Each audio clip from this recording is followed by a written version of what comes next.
Dear students, let's have a look at one example जिसके अंदर हम लोग यूज़र से फॉर्म का डाटा लेंगे और उसको हम लोग प्रोसेस करेंगे। यहाँ पे हम लोग एक HTML फॉर्म के लिए हमारे पास HTML का कोड है जिसके अंदर सिर्फ हमारे पास एक फॉर्म है और फिर हमारे पास दो टेक्स्ट फील्ड्स हैं। एक हम लोग यूज़र नेम के लिए लेट से यूज़ कर रहे हैं और दूसरी हम लोग पासवर्ड के लिए यूज़ कर रहे हैं। और फिर हमारे पास यूज़र की कुछ लाइक्स हैं कि वो उससे हमारे पास PHP पसंद है या जावास्क्रिप्ट पसंद है या C++ पसंद है, राइट। और अगर आप देखें तो इस फाइल की एक्सटेंशन हमारे पास PHP है, लेकिन अभी तक इसके अंदर PHP का कोई कोड नहीं है। ठीक है, तो हम लोग ये देखते हैं कि अगर हम लोगों ने ये डाटा यूज़र से लेना है और उसे PHP में एक्सेस करना है तो वो हम लोग कैसे करेंगे। तो पहले हम लोग इस पेज को देख लेते हैं।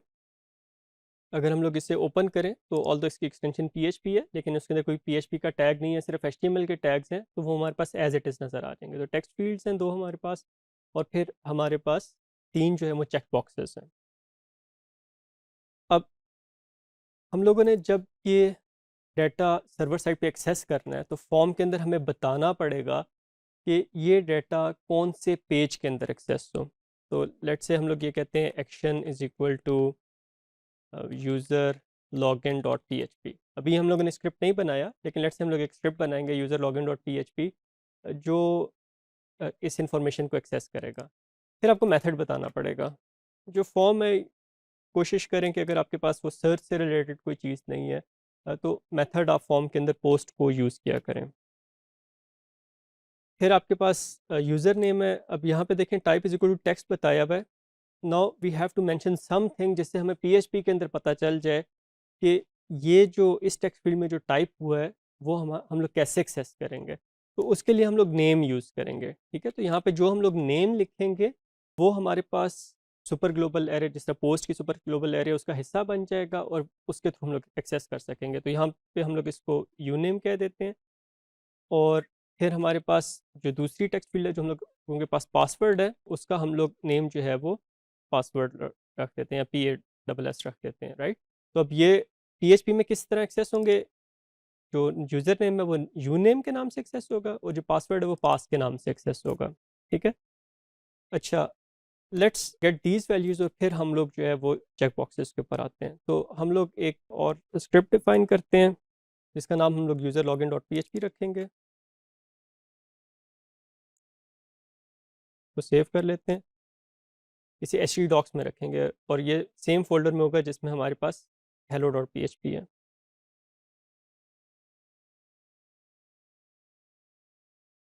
User dot login dot PHP के नाम से हम लोगों ने इसको सेव कर लिया। अब जब ये फॉर्म सबमिट होगा तो ये डाटा कहाँ पे एक्सेसिबल होगा, यूज़र लॉगिन डॉट PHP में। यूज़र लॉगिन डॉट PHP के अंदर हम लोग जो है वो देखते हैं कि let's say just user name और उसको हम लोग डिस्प्ले करवा देते हैं। सिंपल हम लोग HTML के बगैर उसको डिस्प्ले करवा देते हैं। तो हमारे पास ये हो जाएगा इको, जो हमारे पास यूज़र नेम था। यूज़र नेम हमें कैसे मिलेगा, पोस्ट का मेथड था तो हमारे पास पोस्ट की सुपर ग्लोबल एरे से हमें मिलेगा। और उसका वेरिएबल का नाम वहाँ पे HTML के टैग में नेम में क्या क्या रखा हुआ था हम लोगों ने, यू नेम। ठीक है, तो ये यू नेम से एक्सेसिबल होगा।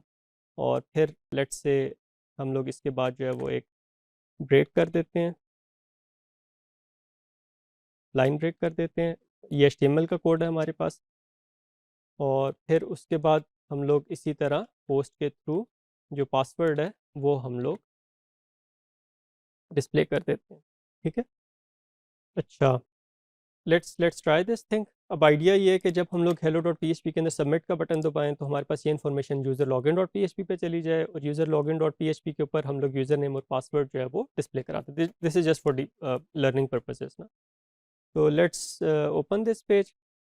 हम लोग इसके अंदर यूज़र नेम रखते हैं बिलाल और पासवर्ड रखते हैं ABCDEF। ठीक है, और इसको सबमिट कर देते हैं।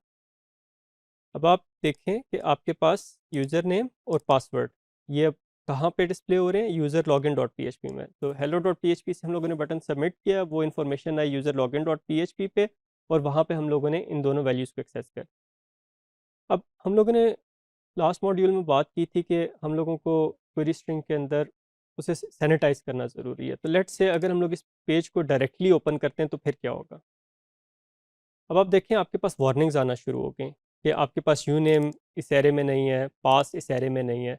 तो these are the things that you need to handle. ठीक है, तो अब इसको हम लोग किस तरह हैंडल कर सकते हैं? हम लोग जो यूज़र लॉगिन डॉट पीएचपी है, इसके अंदर हम लोग ये देख लेते हैं कि हमारे पास जो ये यूज़र नेम और पासवर्ड है, ये हमारे पास एग्जिस्ट करता है या नहीं करता। तो उसका हमारे पास तरीका ये है, हम लोग ये कहते हैं कि इफ़ इज सेट, इस सेट के अंदर हम लोग एरे देंगे पोस्ट, और फिर उसके अंदर हम लोग जो फील्ड एक्सेस करना चाहते हैं वो देंगे। तो हम लोग ये कहते हैं कि जी हमारे पास यू नेम जो है ये एग्जिस्ट करता है या नहीं। तो एग्जिस्टिंग के लिए हमारे पास इस सेट है कि ये वेरिएबल हमारे पास सेट है या नहीं, मेमोरी में अवेलेबल है या नहीं। एंड इस सेट पोस्ट पासवर्ड, अगर हमारे पास ये दोनों इंफॉर्मेशन अवेलेबल हैं तो फिर हम लोग ये डिस्प्ले कराएंगे।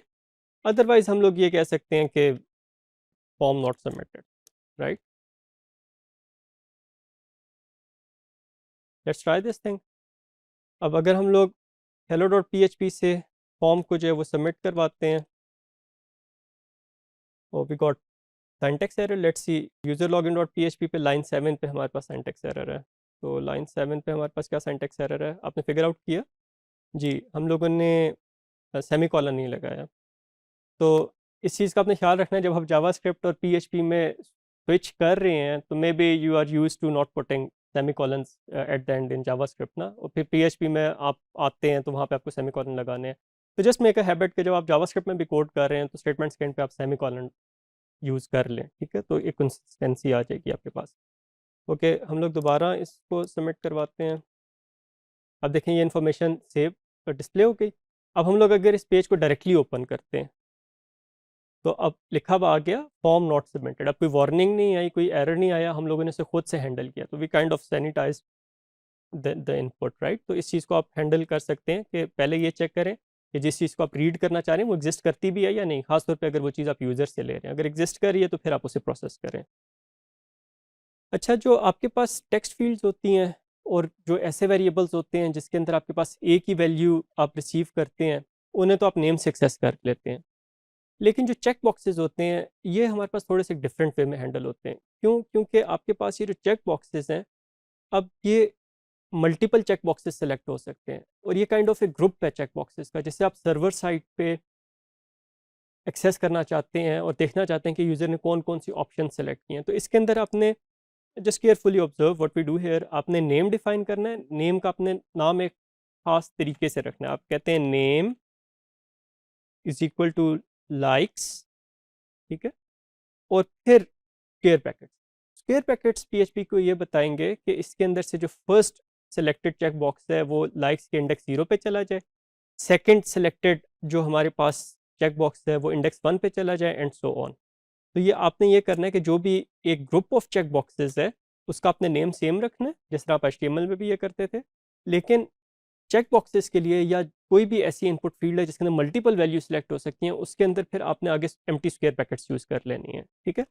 और फिर आप डिफ्रेंशिएट कैसे करेंगे कि आपके पास ये जो इनपुट टेक्स्ट, अगर आप ये देखें तो तीनों इनपुट टेक्स्ट का हमारे पास नेम जो है वो टैग जो वो 100% सेम है। तो how would you differentiate between all of these ना?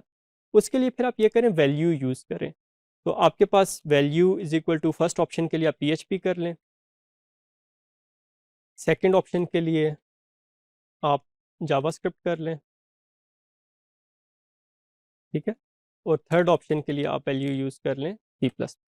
तो अब होगा क्या, यूज़र इसमें से जोन जोन से चेक बॉक्सेस सेलेक्ट करेगा, सिर्फ उसकी वैल्यू पास होगी PHP के स्क्रिप्ट को। जिस तरह अगर उसने जावास्क्रिप्ट और C++ को सिलेक्ट किया तो लाइक्स की एरे में सिर्फ ये दो वैल्यूज़ होंगी, 0 इंडेक्स पे जावास्क्रिप्ट होगी और 1 इंडेक्स पे C++ होगी। तो इस तरीके से आप इसे हैंडल कर सकते हैं। और ये यूज़र लॉगिन के स्क्रिप्ट में आप कैसे करेंगे, इसको हैंडल कैसे करेंगे? अब लेट्स से यहाँ पे अब आप उस एरे को डिस्प्ले करना चाहते हैं, तो अभी डीबगिंग पर्पसेस के लिए हम लोग इसको ट्री और स्लैश ट्री के अंदर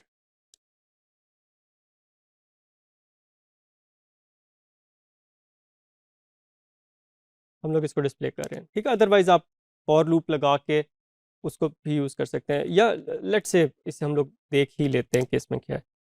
फॉर ईच के थ्रू हम लोग इसको पूरी एरे को आइट्रेट कर सकते हैं, फॉर ईच। अब इसका अगर आपको सिंटैक्स याद हो तो आपने एरे का नाम देना है $_पोस्ट, और फिर आपके पास लाइक या लाइक्स लाइक्स, ओके लाइक्स आप यूज़ करेंगे, ठीक है, एज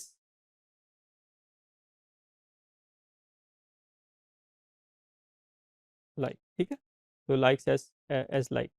तो अब आपके पास क्या होगा, फर्स्ट आइटरेशन में जो फर्स्ट सेलेक्टेड वैल्यू होगी वो आपके पास लाइक में आ जाएगी, फिर सेकंड, फिर थर्ड एंड सो ऑन। और फिर हो सकता है कि यूज़र ने कोई भी आपके पास ऑप्शन सेलेक्ट ना की हो, तो उस सूरत में आप पहले चेक कर लें कि आपके पास ये लाइक्स की एरे एग्जिस्ट करती है या नहीं। तो आप यहाँ पे लिख लें if is set $_post likes. अगर आपके पास ये चीज़ एग्जिस्ट करती है तो सिर्फ तब आप उसको डिस्प्ले करें, राइट। और डिस्प्ले आप कैसे कर सकते हैं, फॉर ईच के अंदर आप वन बाय वन जो वैल्यू सिलेक्टेड है वो आप डिस्प्ले करा दें। आप इको, इससे पहले आप ये लिख लें कि जी इको लाइक्स, राइट। और फिर यहाँ पे आप वन बाय वन उसकी वैल्यू आप डिस्प्ले करा दें, इको लाइक, और फिर उसके बाद आप स्पेस दे सकते हैं। तो फर्स्ट आइट्रेशन के अंदर जो फर्स्ट चेक बॉक्स सिलेक्टेड होगा वो डिस्प्ले हो जाएगा, सेकंड आइट्रेशन के अंदर जो सेकंड चेक बॉक्स सिलेक्टेड होगा वो डिस्प्ले हो जाएगा, एंड सो ऑन। तो let's test this thing.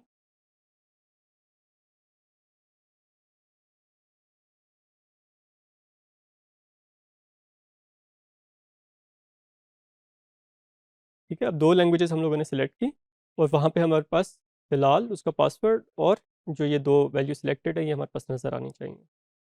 Okay, we got an error. और कौन सी लाइन पे, लाइन 7 पे है, एक्सपेक्टेड टोकन क्लोजिंग पैरेंथेसिस। तो लाइन 7 पे अगर आप देखें तो क्या एरर है, फॉर ईच ये हम लोगों ने एरे यूज़ कर ली, और एस, अब लाइक जो है वो हमारे पास क्योंकि पीएचपी है, पीएचपी के अंदर वेरिएबल्स जो हैं दे स्टार्ट विद $, ठीक है। तो अगेन अगर आप स्विच करें बार बार जावास्क्रिप्ट और पीएचपी में तो आपके पास इस किस्म के प्रॉब्लम्स आ सकते हैं।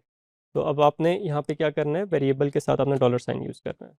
तो लेट्स रीसबमिट दिस फॉर्म। तो अब आप देखें, बिलाल, पासवर्ड और लाइक्स, उसने जावास्क्रिप्ट और सी प्लस प्लस को सिलेक्ट किया था, तो वो दोनों वैल्यूज़ हमारे पास यहाँ पे नज़र आ गई। अगर वो कोई और वैल्यूज़ को सिलेक्ट करता, लेट से पीएचपी और सी प्लस प्लस को सिलेक्ट करता, तो फिर हमारे पास वो दो वैल्यूज़ यहाँ पे डिस्प्ले हो जाएंगी।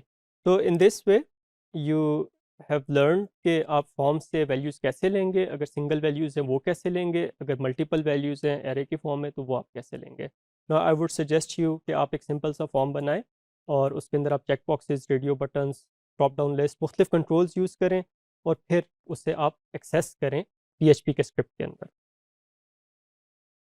डियर स्टूडेंट्स, हमारे पास एक सुपर ग्लोबल एरे सर्वर की होती है, जिसके अंदर हमारे पास सर्वर से रिलेटेड इंफॉर्मेशन होती है। Let's have a look at this array. हम लोगों के पास इस एरे की बहुत सी फील्ड्स अवेलेबल होती हैं और उसके अंदर उसके थ्रू हम लोग मुख्तलिफ इंफॉर्मेशन एक्सेस कर सकते हैं। जिस तरह अगर हम लोगों के पास एक फॉर्म सबमिट हुआ है तो फिर हमारे पास सर्वर की जो एरे है उसके अंदर उसका मेथड आ जाएगा कि किस मेथड के थ्रू ये फॉर्म सबमिट हुआ है। अगर हम लोग उसको एक्सेस करना चाहते हैं तो हम लोग यहाँ पे सर्वर रिक्वेस्ट मेथड ये लिखेंगे। तो अगर जिस तरह हमारे पास फॉर्म जो के अंदर एक्शन है वो हमारे पास method is equal to post है, सॉरी एक्शन नहीं, method is equal to post है, तो हमारे पास सर्वर रिक्वेस्ट मेथड के अंदर पोस्ट की वैल्यू मिल जाएगी। इसी तरह प्रोटोकॉल का हम लोग वेरिएंट देखना चाहते हैं कि जो यूज़र की तरफ से जो हेडर आया, एचटीटीपी हेडर आया, वो एचटीटीपी कौन से वेरिएंट के थ्रू आया है, या उसके अंदर एचटीटीपी का कौन सा वेरिएंट यूज़ हो रहा है। तो यहाँ पे हो जाएगा कि एचटीटीपी का प्रोटोकॉल है और उसका वेरिएंट हमारे पास 1.1 है। इसके अलावा और बहुत सी इन्फॉर्मेशन है, जिस तरह हमारे पास ये पेज रिक्वेस्ट किस टाइम पे हुआ है, हमारे पास एचटीटीपी कनेक्शन जो है वो हमारे पास लाइव है या नहीं, हमारे पास इसके अंदर इनकोडिंग कौन सी एक्सेप्ट की जा रही है, gzip की है, टेक्स्ट की है, कौन सी इनकोडिंग्स जो हैं वो हमारे पास एक्सेप्ट की जा रही हैं। तो ये सारी की सारी इन्फॉर्मेशन जो होती है ये जो एक हेडर के अंदर होती है ये हमारे पास सर्वर के थ्रू एक्सेसिबल होती है। इसके अलावा हमारे पास सर्वर के अंदर ये होता है कि सर्वर का नाम क्या है, हमारे पास उसका एड्रेस क्या है। जिस तरह अगर आप लोकल मशीन पे कर रहे हैं तो उसका एड्रेस जो है वो आपको लोकल होस्ट में लेगा, या अगर डिप्लॉयड है तो जो उसका आईपी एड्रेस है वो आपको मिल जाएगा। सर्वर कौन सी पोर्ट पे लिसन कर रहा है, सारी इन्फॉर्मेशन हमारे पास सर्वर के थ्रू एक्सेसिबल होती है। कुछ इसके अंदर ऐसी इन्फॉर्मेशन है जिससे आपको क्लाइंट के बारे में पता लगेगा, क्लाइंट के ब्राउज़र के अलर्ट से बारे में पता चलेगा। जिस तरह ये यूज़र एजेंट है, इसके अंदर इंफॉर्मेशन होती है कि जो यूज़र आपकी वेबसाइट को विज़िट कर रहा है वो कौन सा ब्राउज़र यूज़ कर रहा है, कौन सा ऑपरेटिंग सिस्टम यूज़ कर रहा है, और भी बहुत सी इंफॉर्मेशन इसके अंदर अवेलेबल होती हैं। इसके अलावा आपकी वेबसाइट जिस जगह पे होस्टेड है वो आपके पास HTTP होस्ट के अंदर जो उसका डोमेन नेम है वो आपको यहाँ पे मिल जाएगा। अब लेट्स से इसमें से एक हम लोग इंफॉर्मेशन को पिक करते हैं, सर्वर की एरे के थ्रू अगर हम लोग ये देखना चाहते हैं कि जो यूज़र हमारी वेबसाइट को विज़िट कर रहा है उसके ब्राउज़र की इंफॉर्मेशन हम लोग लेना चाहते हैं। तो जो ब्राउज़र की इंफॉर्मेशन है वो हमारे पास HTTP हेडर के अंदर एक फ़ील्ड होती है यूज़र एजेंट की, उसके अंदर वो इंफॉर्मेशन होती है। और वो इंफॉर्मेशन फिर हमारे पास जो हमारे पास स्क्रिप्ट होता है PHP का, उसके अंदर हमारे पास HTTP अंडरस्कोर यूज़र एजेंट की फॉर्म में एक्सेसिबल होती है। तो जब हम लोग ये echo dollar underscore server HTTP user agent को हम लोग डिस्प्ले करेंगे तो आपको एक लाइन सी नज़र आ जाएगी जिसके अंदर होगा कि ये ब्राउज़र कौन सा है, ऑपरेटिंग सिस्टम कौन सा है, उसका वर्जन कौन सा है, और भी बहुत सी इंफॉर्मेशन होगी। इनफैक्ट इन यूज़र एजेंट्स की बेस पे हम लोग बहुत डिटेल्ड इंफॉर्मेशन यूज़र के ब्राउज़र के मुतालिक आइडेंटिफाई कर सकते हैं। उसके लिए हमारे पास PHP सपोर्ट करता है गेट ब्राउज़र का फंक्शन, लेकिन मेक श्योर कि आपके पास गेट ब्राउज़र की जो ऑप्शन है वो आपके पास इनेबल्ड होनी चाहिए। ठीक है, तो इसके लिए आपके पास एक फ़ाइल होती है जो आपके पास शैम्प का जो फ़ोल्डर है उसके अंदर अगर आप सर्च करेंगे आपको एक फ़ाइल मिलेगी php.ini।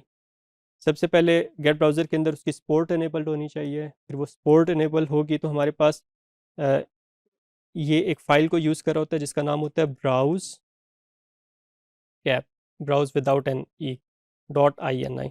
ठीक है, ये फ़ाइल जो है वो आपके पास होनी चाहिए। अगर ये फ़ाइल अवेलेबल नहीं है तो आप सिंपल गेट ब्राउज़ कैप की अगर आप गूगल पे सर्च करेंगे तो आपको एक वेबसाइट मिलेगी जहाँ पे PHP के लिए आपके पास ये फ़ाइल अवेलेबल होगी। तो इसे आपने अप्रोप्रिएट जगह पे स्टोर करना है, फिर उस जगह का पाथ आपने देना है php.ini में।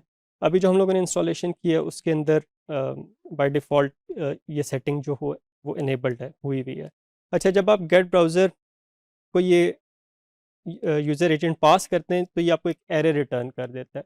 उस एरे के अंदर आपके पास ये इन्फॉर्मेशन होगी कि यूज़र का ऑपरेटिंग सिस्टम कौन सा है, यूज़र का ब्राउज़र कौन सा है, 32 बिट है, 64 बिट है। इसके अलावा और भी बहुत सी डिटेल्ड इन्फॉर्मेशन है जो आपको मिल जाएगी। तो I would just suggest you कि इसको आप टेस्ट करें। अगर आपके पास एरर आता है तो फिर ये आपके एक और आपके पास एक्सरसाइज हो जाएगी कि PHP को आपने कैसे कॉन्फ़िगर करना है और उसके अंदर आपने ब्राउज़ कैप डॉट ini को कैसे चेक करना है। इसके अलावा सर्वर के अंदर हमारे पास और भी बहुत सी यूज़फुल इन्फॉर्मेशन होती है। जिस तरह अगर आप ये देखना चाहते हैं कि यूज़र जो अभी आपके पेज पे आया है ये कौन से पेज से इस पेज पे आया है, राइट? तो उसे हम लोग जो है वो HTTP रेफर कहते हैं। HTTP रेफर जो है आप ये समझ लें कि जो जिस पेज से लेट्स से hello.php से हम लोग गए यूज़र लॉगिन डॉट php में, तो रेफर के अंदर हमारे पास कौन सा होगा? जब हम लोग यूज़र लॉगिन डॉट php के अंदर इसको डिस्प्ले करेंगे तो हमारे पास वहाँ पे hello.php अ, होगा, जो हम लोगों ने लास्ट मॉड्यूल में एग्जांपल की है। अच्छा, अब अगर आप ये देखना चाहते हैं कि आप एक स्पेसिफिक पेज से आए हैं तो कोई एक उसकी बेस पे आप कोई आउटपुट जनरेट करना चाहते हैं तो यहाँ पे हम लोग एक एग्जांपल लेते हैं कि हम लोग ये जो सर्वर HTTP रेफरर है इसे प्रीवियस पेज के वेरिएबल में स्टोर करते हैं, ठीक है? और फिर हम लोग ये देखते हैं कि प्रीवियस पेज डॉट PHP के अंदर हमारे पास सर्च डॉट PHP तो नहीं है। अगर उसके अंदर सर्च डॉट PHP है, सॉरी, अगर उसके अंदर सर्च डॉट PHP नहीं है तो फिर हम लोग जो है वो जस्ट वन सेकंड, यहाँ पे str पोजीशन है, यहाँ पे हम लोग ये देख रहे हैं कि इस वेरिएबल के अंदर हमारे पास ये स्ट्रिंग है। अगर हमारे पास ये स्ट्रिंग हमारे पास इसके अंदर अवेलेबल होता है तो फिर हम लोग एक लिंक जनरेट कर देते हैं जिसके अंदर हम लोग ये कहते हैं बैक टू सर्च, राइट? और फिर यूज़र जो है वो उसे क्लिक करके सर्च के पेज के ऊपर जा सकता है। तो इस तरीके से आप ये देख सकते हैं कि यूज़र करंट पेज पे कौन से पेज से करंट पेज के ऊपर है, वो इन्फॉर्मेशन आपको HTTP रेफर के थ्रू मिल जाएगी। डियर स्टूडेंट्स, वेब ब्राउजिंग करते हुए आपने देखा होगा कि एट टाइम्स हम लोगों को फाइल्स अपलोड करनी पड़ती है।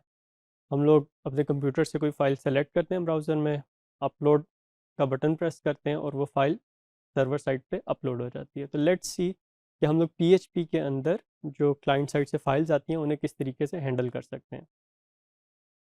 फाइल्स को हैंडल करने के लिए हमारे पास फाइल्स का सुपर ग्लोबल फाइल्स की सुपर ग्लोबल एरे हम लोग यूज़ करते हैं। और इसके अंदर आपने HTML के अंदर कुछ चीज़ों का ख्याल रखना होता है। एक, आप इसके अंदर मेथड जो है वो पोस्ट यूज़ करेंगे, और दूसरा फिर आप जब फॉर्म का टैग देंगे तो उसके अंदर एट्रीब्यूट, इनकोडिंग टाइप का जो एट्रीब्यूट है तो आपने multi part slash form data use करना है, ठीक है। इस चीज़ का आपने ख्याल रखना है। बाकी जो फाइल अपलोड करने के लिए ब्राउज़र के अंदर जो आप एलिमेंट यूज़ करेंगे वो input type is equal to file का यूज़ करेंगे। इसके अंदर आपको फाइल नेम स्पेसिफाई करना पड़ेगा। Of course in one form you can have multiple files which can be uploaded to the server. Here is an example कि हम लोग फाइल को किस तरीके से हैंडल करेंगे। ये हमारे पास फॉर्म हो गया जिसके अंदर हम लोगों के पास input type is equal to file one है, type is equal to file और name is equal to file one है। यहाँ पे हम लोगों ने इनकोडिंग उसकी सेट कर दी, method is equal to post कर दिया और ये बताया कि जब यूज़र सबमिट का बटन प्रेस करे तो ये फाइल कौन से स्क्रिप्ट के पास है, मैं मतलब कि कौन सा स्क्रिप्ट इस फाइल को हैंडल करेगा। अच्छा, यूज़र को इस किस्म का फॉर्म नज़र आएगा, वो अपने कंप्यूटर से कोई फाइल सिलेक्ट करेगा और सबमिट का बटन प्रेस करेगा। जब वो सबमिट का बटन प्रेस करेगा तो हमारे पास ये जो फाइल है ये और इससे रिलेटेड इंफॉर्मेशन जो हम लोगों ने एक्शन में फ़ाइल दी हुई थी उसके अंदर रिसीव हो जाएगी। अब फाइल डॉट पी के अंदर हम लोग इस फाइल से रिलेटेड इंफॉर्मेशन देख सकते हैं। जिस तरह जो फाइल का हम लोगों ने नेम स्पेसिफाई किया था वो हमारे पास की बन जाएगी और एक ये मल्टी डायमेंशनल एरे होगी। अगर मल्टीपल फाइल्स हैं तो जैसा अगर यहाँ पे हमारे पास एक फ़ाइल है, फाइल वन उसका नाम रखा हुआ है, सेकंड फाइल का नाम फाइल टू रखा हुआ है एंड सो ऑन, तो हमारे पास जो फर्स्ट डायमेंशन है उसमें फ़ाइल नेम आ जाएगा और सेकंड डायमेंशन में फ़ाइल से रिलेटेड कुछ इन्फॉर्मेशन आ जाएगी।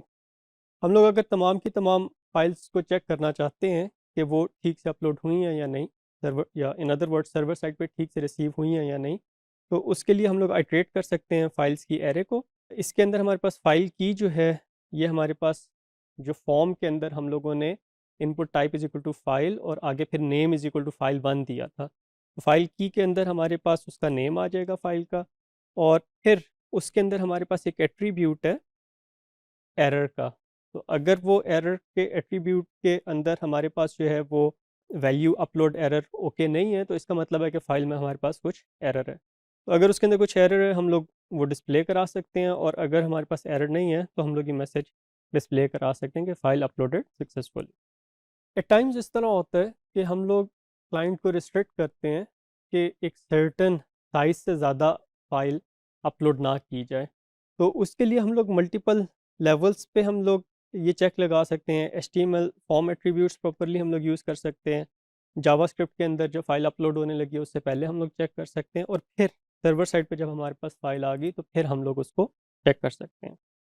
लेट्स से अगर हम लोग इस चीज़ को रिस्ट्रिक्ट करना चाहते हैं कि यूज़र सिर्फ एक ख़ास टाइप की फ़ाइल जो है वो अपलोड कर सके, तो उसके लिए हम लोग क्या करते हैं, माइम्स को यूज़ करते हैं। माइम्स के अंदर हमारे पास ये इन्फॉर्मेशन होती है कि किस किस्म की फ़ाइल्स हम लोग एक्सेप्ट करना चाहते हैं। जिस तरह जेपैग फाइल्स जो हैं उसके लिए जो माइम होगा वो हमारे पास इमेज स्लैश जेपैग होगा और पीएनजी के लिए इमेज स्लैश पीएनजी होगा। और इसी तरह अगर हम लोग एक्सटेंशंस को भी कंट्रोल करना चाहते हैं कि यूज़र जो फाइल अपलोड करे उसकी स्पेसिफिक एक्सटेंशन हो तो वो वैलिड एक्सटेंशंस भी हम लोग अपने पास लिस्ट डाउन कर सकते हैं। Now these two variables are for our own use, कि हम लोग इसके अंदर वो पैरामीटर्स रख देंगे जो हम लोग यूज़र को अलाउ करना चाहते हैं। फिर हम लोग क्या करते हैं कि फाइल्स के एरे पे आइट्रेट करते हैं। फाइल की इसके अंदर हमारे पास जो फाइल का नेम है फॉर्म के अंदर वो हमारे पास फाइल की हो जाएगी और फिर उसकी जो एरे है वो हमारे पास फाइल एरे में आ जाएगी। अब हम लोग क्या करते हैं कि फुल स्टॉप के ऊपर ब्रेक करते हैं जो फाइल नेम है। तो एक्सप्लोड का फंक्शन क्या करता है कि इस करेक्टर की बेस पे जो फाइल नेम है उसको वो स्प्लिट कर देगा इनटू मल्टीपल स्ट्रिंग्स और एक एरे की फॉर्म में उसको रिटर्न कर देगा। उसके हम लोग लास्ट एलिमेंट को गेट करते हैं और देखते हैं कि ये जो फाइल की एक्सटेंशन है ये हमारे पास वैलिड एक्सटेंशन है या नहीं। इफ़ यू रिकॉल हम लोगों ने वैलिड एक्सटेंशंस को पहले से एक एरे में डिफाइन कर लिया था। इसी तरह हम लोग ये देखते हैं कि जो हमारे पास फाइल है उसकी टाइप जो है वो एक वैलिड टाइप है या नहीं। टाइप में हमारे पास कोई माइम होगी और हम लोगों ने अगर वैलिड माइम्स जो हैं वो डिफाइन कर ली हैं तो वो हमारे पास उससे हम लोग कंपेयर करके चेक कर सकते हैं कि ये एक वैलिड फाइल है या नहीं। अगर हमारे पास कोई एरर नहीं होता दैट मीन्स के हमारे पास फाइल की टाइप ठीक है और उसकी एक्सटेंशन ठीक है, तो वी विल नो कि हमारे पास कोई एरर नहीं आया। अदरवाइज हम लोगों को फाइल की के थ्रू हम लोग ये चेक कर सकते हैं कि किस फाइल में एरर आया। जब फाइल एक अपलोड होती है तो वो हमारे पास एक टेम्परेरी फाइल के अंदर सेव हो जाती है, उसके कंटेंट्स जो होते हैं वो एक टेम्परेरी फाइल के अंदर सेव हो जाते हैं। जब हम लोग ये देख लेते हैं कि फ़ाइल के बाकी पैरामीटर्स ठीक हैं, तो हम लोग क्या करते हैं कि उस टेम्परेरी फाइल को मूव करते हैं सर्वर में किसी भी जगह पे, जो हमारी रिक्वायर्ड जगह होती है। यूजुअली हम लोग एक फ़ोल्डर बना देते हैं और उसके अंदर फिर जो यूज़र फाइल्स अपलोड करता है उसके अंदर सेव कर देते हैं। ये फ़ोल्डर यूज़र स्पेसिफिक भी हो सकता है, या और भी इसके अंदर हम लोग क्राइटेरिया बना सकते हैं कि कौन सा फ़ोल्डर होगा ये। अब हमारे पास क्लाइंट साइड से जो फाइल रिसीव हुई है वो एक टेम्परेरी फाइल में सेव होगी, और उस टेम्परेरी फाइल को हम लोग एक्सेस किस तरह करेंगे? टेम्प अंडरस्कोर नेम, इस की से हम लोग उसको एक्सेस करेंगे।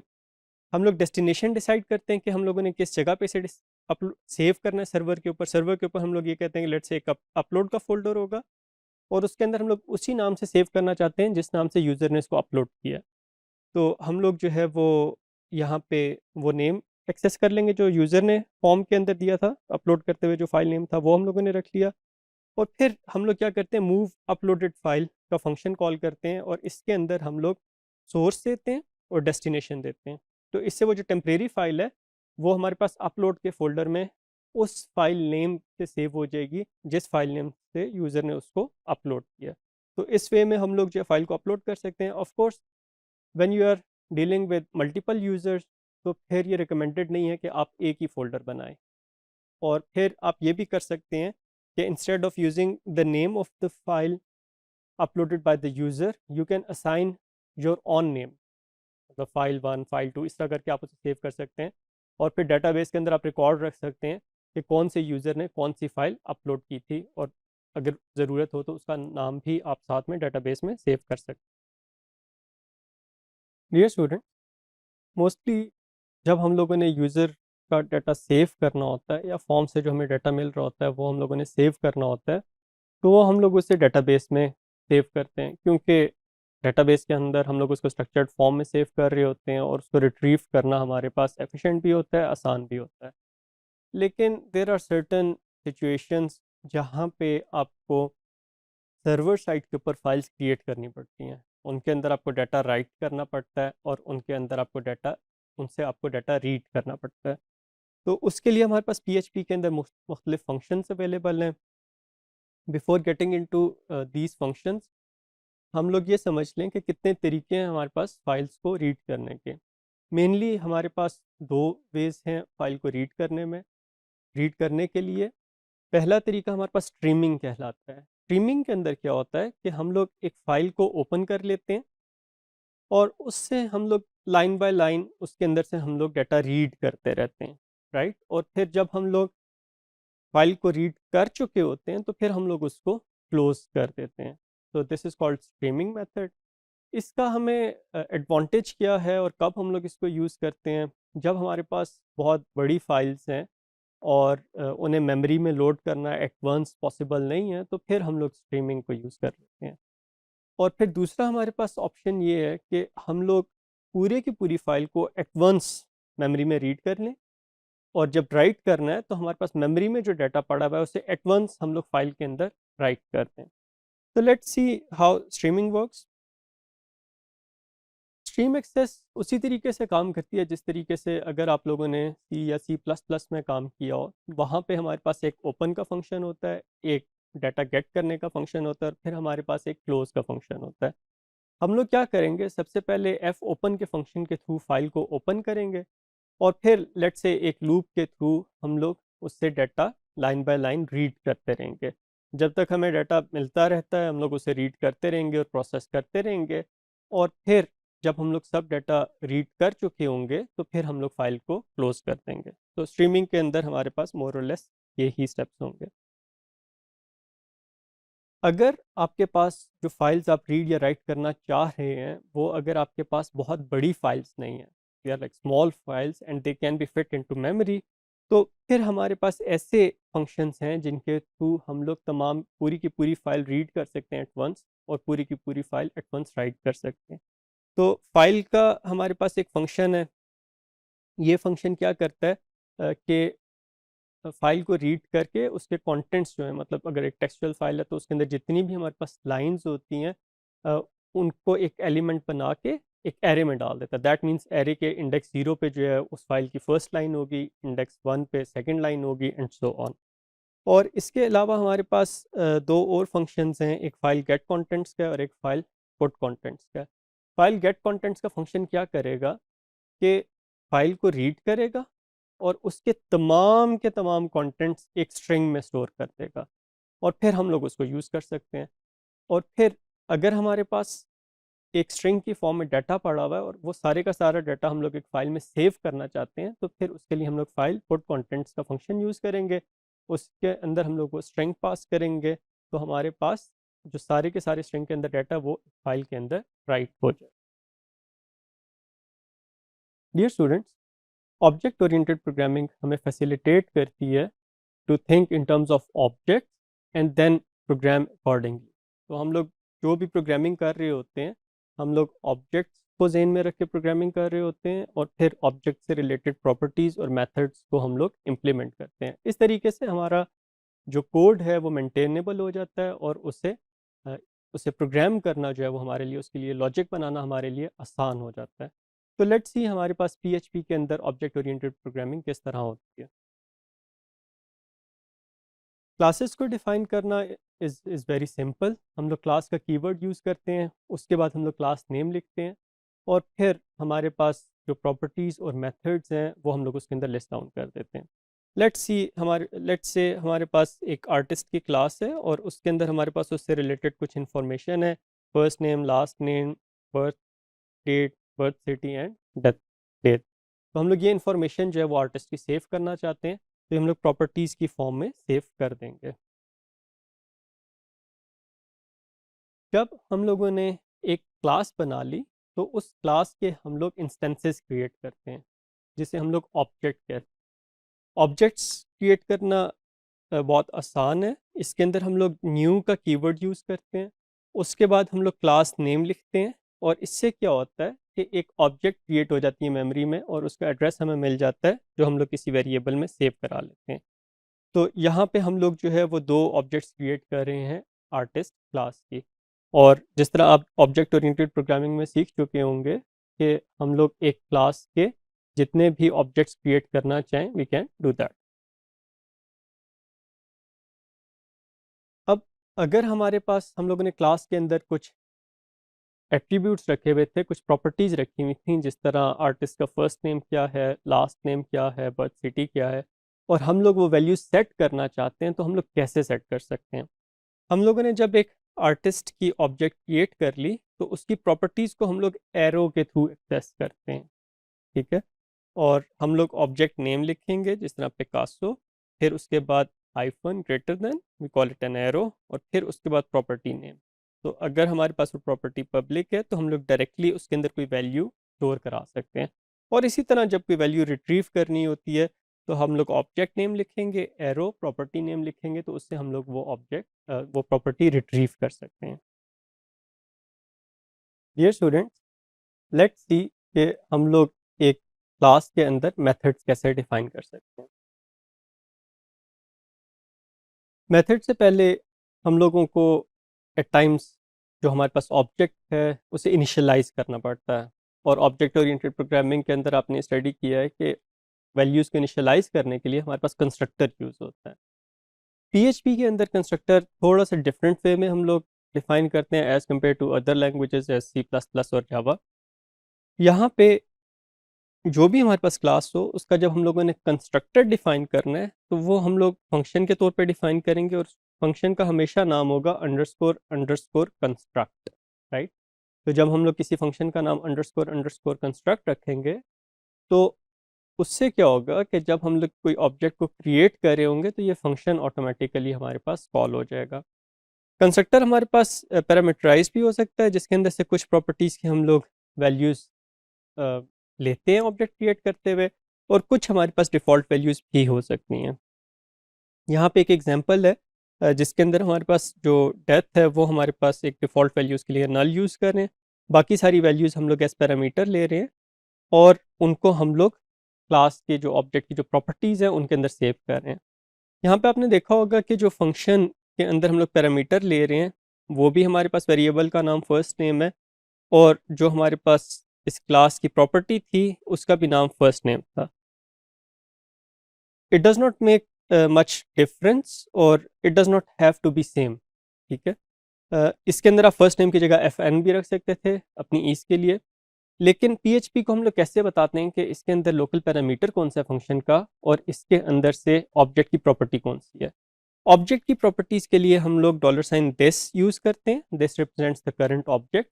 उसके बाद हम लोग एरो यूज़ करते हैं और फिर हम लोग जो ऑब्जेक्ट की प्रॉपर्टी नेम होता है वो हम लोग लिख देते हैं. तो जिस तरह अगर यहाँ पे हम लोग लिखते हैं this dot first name is equal to first name, तो जो भी हमारे पास फर्स्ट नेम कंस्ट्रक्टर के अंदर पास होगा वो हमारे पास इस ऑब्जेक्ट की प्रॉपर्टी बन जाएगी. एंड एज वी डिस्कस्ड कि हमारे पास ये जो पैरामीटर नेम है it can be different from the property name. Just ये है कि आपने जब दोनों में डिफ्रेंशिएट करना है तो लोकल जो पैरामीटर उसे आप एज इट इज एक्सेस करेंगे और जो ऑब्जेक्ट की प्रॉपर्टी है उसे दिस के थ्रू एक्सेस करेंगे. कंस्ट्रक्टर्स को हम लोग यूज़ किस तरह करते हैं. जब हम लोग एक ऑब्जेक्ट क्रिएट कर रहे हैं वो हम लोग न्यू के थ्रू कराएंगे, न्यू के थ्रू क्रिएट करेंगे. उसके बाद हम लोग क्लास नेम लिखेंगे और फिर जो ये कंस्ट्रक्टर पैरामीटर्स ले रहा है वो पैरामीटर्स हम लोग पास कर देंगे. राइट. ये पैरामीटर्स जाके हमारे पास जिस तरह कंस्ट्रक्टर के अंदर हम लोगों ने ये पैरामीटर्स रीड करके ऑब्जेक्ट की प्रॉपर्टीज़ के अंदर सेव कर दिए थे, इस तरीके से ये सेव हो जाएंगे. हम लोग एक क्लास के अंदर मेथड्स कैसे डिफाइन करते हैं. First of all if you recall methods क्या होते हैं कि ऑब्जेक्ट के ऊपर हम लोगों ने कोई एक्शन परफॉर्म करना है तो उसके लिए हम लोग मेथड यूज़ करेंगे. Method is simple, is simply a function. उसके अंदर हम लोग पब्लिक या प्राइवेट लिखते हैं और फिर उसके बाद हम लोग फंक्शन लिखते हैं और फंक्शन के बाद हम लोग जो भी मेथड का नेम है वो लिख देते हैं. जिस तरह यहाँ पे हम लोग कहते हैं कि जो हमारे पास आर्टिस्ट की इंफॉर्मेशन है उससे हम लोग एक HTML टेबल की फॉर्म में डिस्प्ले करना चाहते हैं तो उसके लिए हम लोग लेट्स से एक फंक्शन लिखते हैं. तो it would simply be like this कि हम लोगों ने फंक्शन नेम लिखा, फंक्शन का कीवर्ड यूज़ किया, उसके बाद फंक्शन नेम लिखा और यहाँ पे हम लोगों ने कोड लिख दिया जो हमारे पास एक HTML का टेबल जनरेट करेगा. और इसको हम लोग कॉल किस तरह करेंगे. इसके अगर हमारे पास एक ऑब्जेक्ट है आर्टिस्ट की, एरो आउटपुट एज टेबल, तो इससे हमारे पास क्या होगा कि इस ऑब्जेक्ट के लिए ये फंक्शन कॉल हो जाएगा और ये फंक्शन जो है प्रॉपर्टीज़ जो है वो इस ए जो ऑब्जेक्ट है इसकी प्रॉपर्टीज़ को यूज़ कर रहा हो. डियर स्टूडेंट, हमारे पास एक क्लास के अंदर जो प्रॉपर्टीज़ और मेथड्स होते हैं उनको उनकी विजिबिलिटी हम लोग डिफ़ाइन कर सकते हैं. जब हम लोग एक क्लास डिफ़ाइन कर रहे होते हैं और हम लोगों के जहन में ये होता है कि इसकी जब ऑब्जेक्ट क्रिएट करेंगे तो इसमें से कुछ प्रॉपर्टीज़ उस ऑब्जेक्ट के थ्रू एक्सेसिबल होनी चाहिए, कुछ प्रॉपर्टीज़ सिर्फ फंक्शंस के थ्रू एक्सेसिबल होनी चाहिए. इसी तरह कुछ फंक्शंस या कुछ मेथड्स हमारे पास ऑब्जेक्ट के थ्रू एक्सेसिबल होने चाहिए और कुछ मेथड्स हमारे पास ऑब्जेक्ट के थ्रू एक्सेसिबल नहीं होने चाहिए. तो हम लोग इन चीज़ों को किस तरह डिफ़ाइन करते हैं, इसके लिए हम लोग विजिबिलिटी कीवर्ड्स यूज़ करते हैं जो हमारे पास पब्लिक है और प्राइवेट है.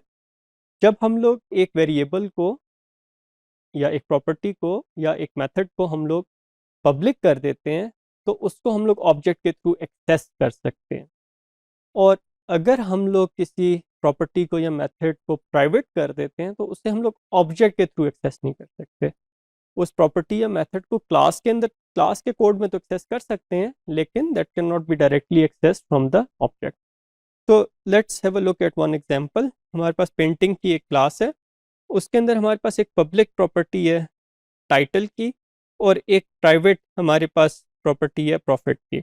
इसी तरह हमारे पास एक पब्लिक फंक्शन है डू दिस का और फिर हमारे पास एक प्राइवेट फंक्शन है मेथड है डू सीक्रेट दैट का.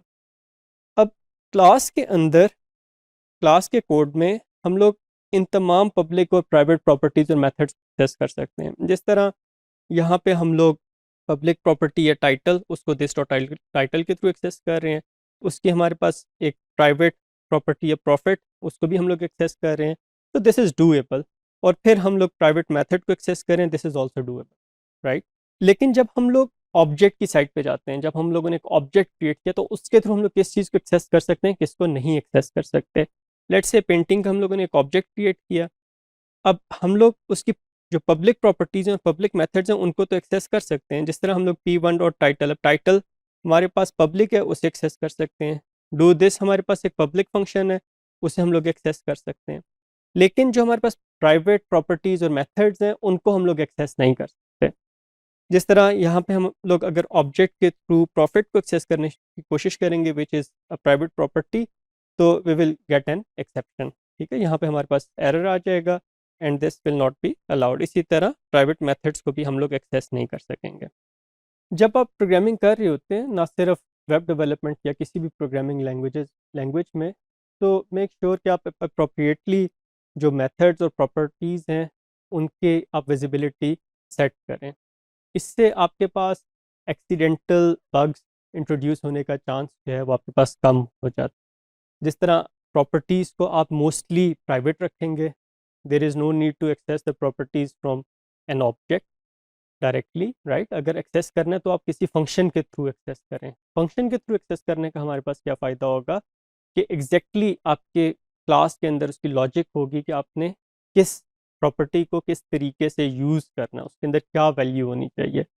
अगर आप इसको हर चीज़ को पब्लिक रख देंगे तो फिर आपके पास अगर ऑब्जेक्ट साइड पे जो कोड है उसके अंदर अगर आप जाके कोई चेंज करते हैं तो there is a chance that you introduce logical bugs accidentally. तो मेक श्योर कि you use this visibility keywords appropriately आप जो है वो अपनी प्रॉपर्टीज़ और मेथड्स को जो है वो पब्लिक या प्राइवेट सेट करें। ये स्टूडेंट्स, हमारे पास ऑब्जेक्ट ओरिएंटेड प्रोग्रामिंग के अंदर एक कॉन्सेप्ट होता है स्टैटिक वेरिएबल्स का।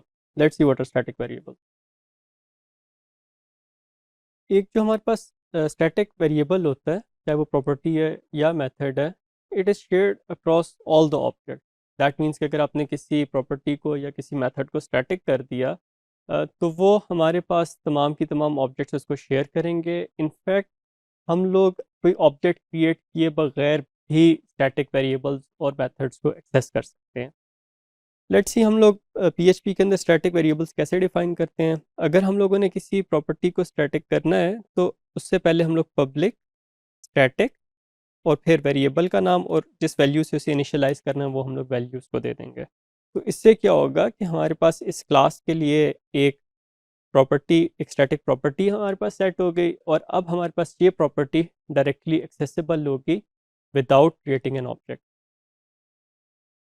और इसी तरह अगर हम लोग एक स्टैटिक फंक्शन डिफाइन करना चाहते हैं, मेथड डिफाइन करना चाहते हैं, तो उसका क्या मैकेनिज्म होगा? Public static function method name. और फिर इसके अंदर हम लोग जो भी काम करना चाहें हम लोग वो कर सकते हैं। जिस तरह इस केस में हम लोग ये कह रहे हैं कि ऐड आर्टिस्ट का एक हमारे पास स्टैटिक मेथड है और वो जो हमारे पास स्टैटिक वेरिएबल है उसके अंदर एक का वन का इंक्रीमेंट कर देता है। अब अगर हम लोगों ने स्टैटिक मेथड को डायरेक्टली एक्सेस करना है तो we can access it using the class name. ठीक है, हम लोगों को कोई ऑब्जेक्ट क्रिएट करने की ज़रूरत नहीं है, हम लोग जस्ट क्लास नेम लिखेंगे, उसके बाद कॉलन कॉलन और फिर स्टैटिक मेथड का नाम लिख देंगे। इससे हमारे पास स्टैटिक मेथड एग्जीक्यूट हो जाएगा। और फिर अगर हम लोग स्टैटिक वेरिएबल को एक्सेस करना चाहते हैं तो हम वो भी हम लोग इसी तरीके से कर सकते हैं। हम लोग डायरेक्टली क्लास नेम लिखेंगे और फिर उसके बाद हम लोग कॉलन कॉलन और फिर हम लोग जो स्टैटिक वेरिएबल है उसका हम लोग नाम लिख देंगे। इसकी वैल्यू हम लोग डायरेक्टली चेंज भी कर सकते हैं अगर हम लोग चाहें। There are situations where you need to use static variables और this is how you can define them in PHP. Static variables से मिलती जुलती हमारे पास एक चीज़ होती है क्लास कांस्टेंट की। स्टैटिक वेरिएबल्स को आप चेंज कर सकते हैं, कांस्टेंट्स को आप चेंज नहीं कर सकते। और जिस तरह स्टैटिक वेरिएबल्स जो होते हैं वो हम लोग डायरेक्टली क्लास नेम के थ्रू एक्सेस कर सकते हैं, इसी तरीके से कांस्टेंट्स को भी हम लोग डायरेक्टली क्लास नेम के थ्रू एक्सेस कर सकते हैं। कांस्टेंट्स को हम लोग डिफाइन किस तरह करते हैं? क्लास की बॉडी के अंदर हम लोग कांस्टेंट, कांस्टेंट नेम और फिर उसकी वैल्यू हम लोग लिख देते हैं। बाय कन्वेंशन कांस्टेंट्स को हम लोग कैपिटल लेटर्स के अंदर लिखते हैं। जब हम लोगों ने इसे क्लास के अंदर यूज़ करना है, क्लास की बॉडी के अंदर यूज़ करना है, तो फिर हम लोग self colon colon earlier state या जो भी हमारे पास कांस्टेंट नेम है उससे हम लोग इसको एक्सेस कर सकते हैं। और जब हम लोगों ने इसको क्लास के बाहर एक्सेस करना है तो फिर हम लोग इसे कैसे करेंगे? क्लास नेम लिखेंगे कॉलन कॉलन और फिर कांस्टेंट नेम लिखेंगे। तो इस तरीके से हम लोग इसे क्लास से बाहर भी एक्सेस कर सकते हैं। फिर स्टूडेंट्स, वेब डेवलपमेंट के अंदर डेटाबेसेस बहुत इंपॉर्टेंट रोल प्ले करते हैं। इनफैक्ट आप जितनी भी डायनेमिक वेबसाइट्स देख रहे होते हैं किसी ना किसी तरीके से किसी डेटाबेस के साथ एसोसिएटेड होती हैं।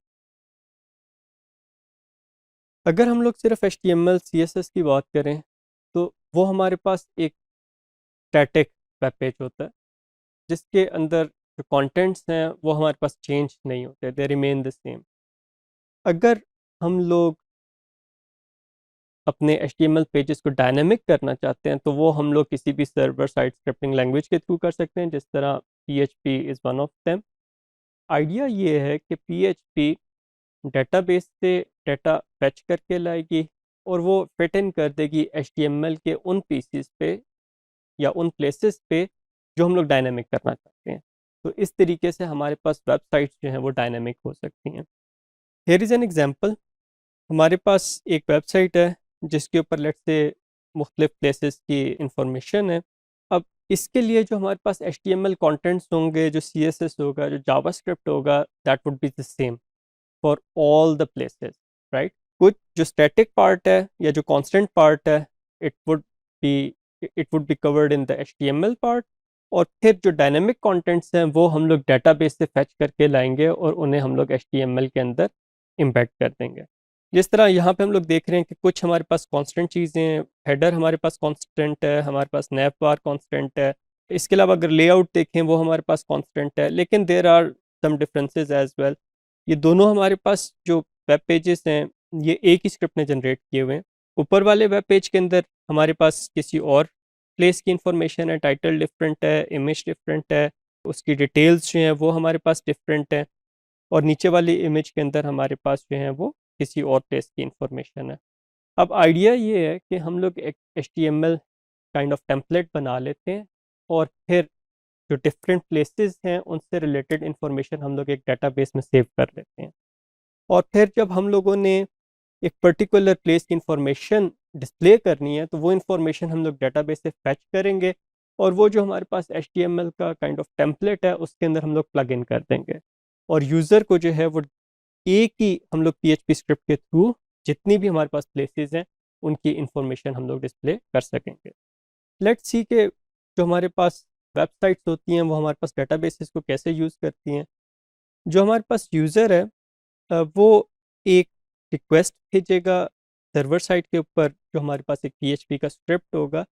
मोस्टली जब हमारे पास एक ही PHP का स्क्रिप्ट डिफरेंट टाइप्स की ऑब्जेक्ट्स को के साथ डील कर रहा होता है, जिस तरह यहाँ पे एक ही स्क्रिप्ट है जो हमारे पास डिफरेंट प्लेसेस की इंफॉर्मेशन हमें डिस्प्ले करता है, तो उसके साथ हम लोग कोई ना कोई इंफॉर्मेशन हम लोग क्वेरी स्ट्रिंग के अंदर पास कर रहे होते हैं। जिस तरह हम लोग यहाँ पे भी पास कर रहे हैं कि प्लेस आईडी जो 19 है उससे रिलेटेड हमारे पास वेब पेज के ऊपर इंफॉर्मेशन आ जाए। ये रिक्वेस्ट PHP स्क्रिप्ट के पास जाएगी। PHP स्क्रिप्ट जो है वो डेटाबेस को एक्सेस करेगा। डेटाबेस को एक्सेस करने का यूजुअली तरीका ये होता है कि जो हमारे पास सर्वर साइड प्रोग्रामिंग लैंग्वेज है जिस तरह PHP है, उसके अंदर हमारे पास कोई डेटाबेस API होगी जिसके थ्रू हम लोग डेटाबेस को एक्सेस करेंगे। तो हम लोग जो भी हमारी रिक्वायर्ड इंफॉर्मेशन है वो हम लोग पास ऑन करेंगे डेटाबेस API को। वो API रिक्वेस्ट भेजेगी एक्चुअल डेटाबेस को। डेटाबेस से हमारे पास जो रिक्वायर्ड डाटा वो फेच होगा, वो जाएगा हमारे पास PHP के स्क्रिप्ट में। PHP का स्क्रिप्ट उस डायनेमिक इंफॉर्मेशन को HTML के अंदर एम्बेड करेगा और वो पेज फिर हमारे पास क्लाइंट के पास ब्राउज़र में ओपन हो जाएगा, और जो यूज़र है उसे ये फील होगा कि ये सारे जो वेब पेजेस हैं ये हमारे पास डिफरेंट हैं, ऑल्दो उनके अंदर इंफॉर्मेशन डिफरेंट होगी, लेकिन the script that is generating those web pages would be the same. In fact जब हम लोग डेटाबेसेस की बात करते हैं तो we have many option. At times different organization different options को यूज़ कर रही होती हैं, और एट टाइम्स इस तरह भी होता है कि एक ही ऑर्गेनाइजेशन मल्टीपल ऑप्शंस को यूज़ कर रही है। जिस तरह हमारे पास हो सकता है कि कुछ जो डेटाबेसेस हैं वो उसके अंदर हमारे पास DBMS Oracle यूज़ हो रहा हो, कुछ के अंदर हमारे पास MySQL यूज़ हो रहा हो, कुछ के अंदर हमारे पास SQL सर्वर यूज़ हो रहा हो। SQL सर्वर अगर यूज़ कर रहे हैं तो उससे हम लोग इजीली जो हमारे पास एक्सेस की इंफॉर्मेशन होती है कि किस यूज़र को किन रिसोर्सेज पे एक्सेस है, वो हम लोग यूजुअली LDAP सर्वर के अंदर रखते हैं, उसको हम लोग एक्सेस कर सकते हैं। There are other options as well कि जिस तरह आपके पास कुछ आपके बिजनेस के अंदर कुछ लोग होते हैं जो रिमोट प्लेसेस पे जा रहे होते हैं और मे भी वहाँ पे इंटरनेट की कनेक्टिविटी ना हो। अब उनकी जो ऐप्स होंगी या जो उनके लैपटॉप या जो भी वो डिवाइस यूज़ कर रहे हैं उसके अंदर हम लोग क्या कर सकते हैं कि एक लोकल डेटाबेस क्रिएट कर सकते हैं। जो सबसे पॉपुलर है वो हमारे पास एसक्यूएल लाइट है, जिससे आप इवन अपनी मोबाइल ऐप्स के अंदर भी जो है वो यूज़ कर सकते हैं। इन सर्टन सिचुएशंस हमारे पास ये हो सकता है कि जो डेटाबेस है उसे हम लोग खुद ना मैनेज कर रहे हैं, उसे हम लोग एक क्लाउड के अंदर प्लेस कर दें, और फिर क्लाउड के थ्रू हम लोग उसके अंदर जो इन्फॉर्मेशन हम लोग स्टोर कर रहे हैं और रिट्रीव कर रहे हैं वो हम लोग क्लाउड के थ्रू करें। तो there are like many options when we are dealing and working with database.